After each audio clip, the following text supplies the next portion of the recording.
Welcome back to the other side of the cell. Michael Jackson here. Tonight, we're going to do one on 5 ways inmates hustle in prison.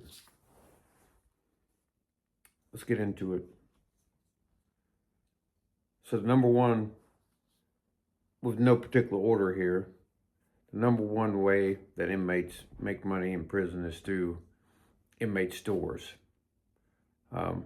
Commissary is the monetary machine that makes prisons work. So when store call comes in, guy might not have any money, so they go to the inmate store, get their items, and usually they have to pay time and a half, which is 1.5 times of what they borrow.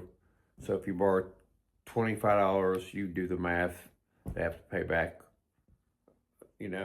one and a half or double time sometimes.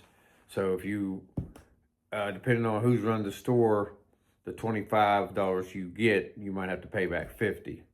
So that's one way that inmates run game and run how they make their living in the prisons. Another hustle is in prison that's a legit hustle that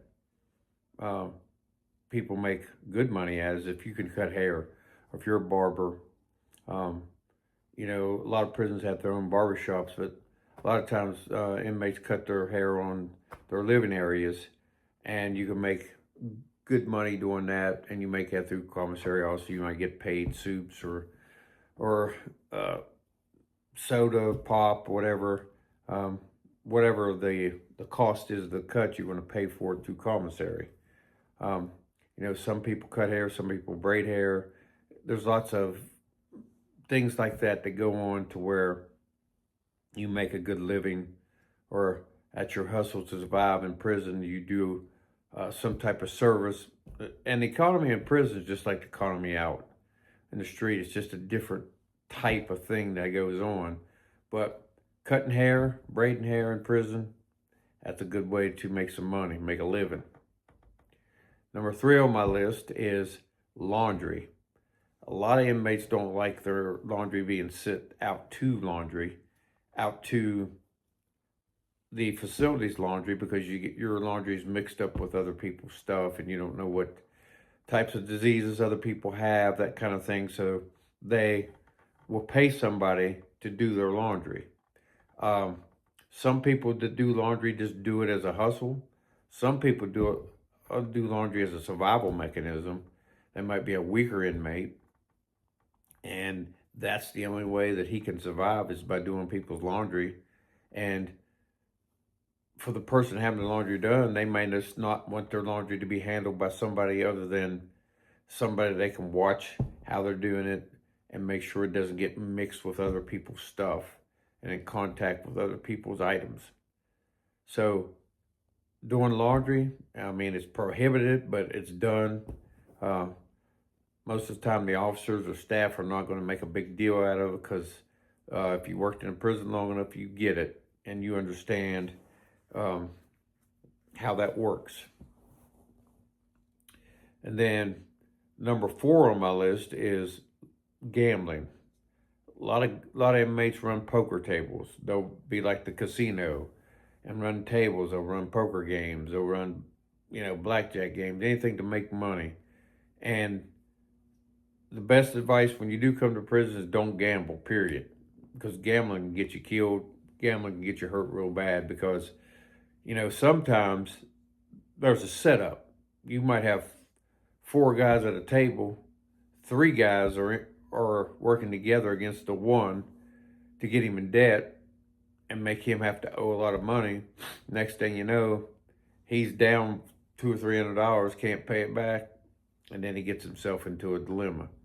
So one of the main things you don't ever want to do is gamble in prison, because number one, it just leads to a lot of bad things. It leads to violence. It leads to you getting hurt. There's just too many negatives to make it even worth it. It's not worth it. And it's not worth risking your life over, or risking getting hurt, maimed, or killed over a card game. So anybody that's done any time, any older inmate will tell you, stay away from the gambling. It's not something conducive to survival. You don't have to gamble to make it. It's just the boredom in prison a lot of times makes people look for something to do. And when they look for something to do, gambling's it.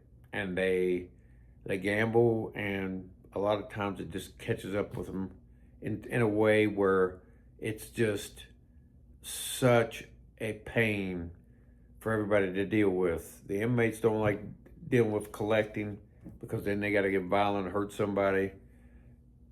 Officers and staff don't like to deal with it, because they're going to have to, put somebody in special management or take somebody to the hospital. So on both sides of the coin, it causes a lot of problems for a lot of people. And we'll save the best for last. And the last one, number 5 on my list, is just trafficking drugs. Drugs is a big part of prison, and no matter how much they try to keep drugs out of prison, they're there.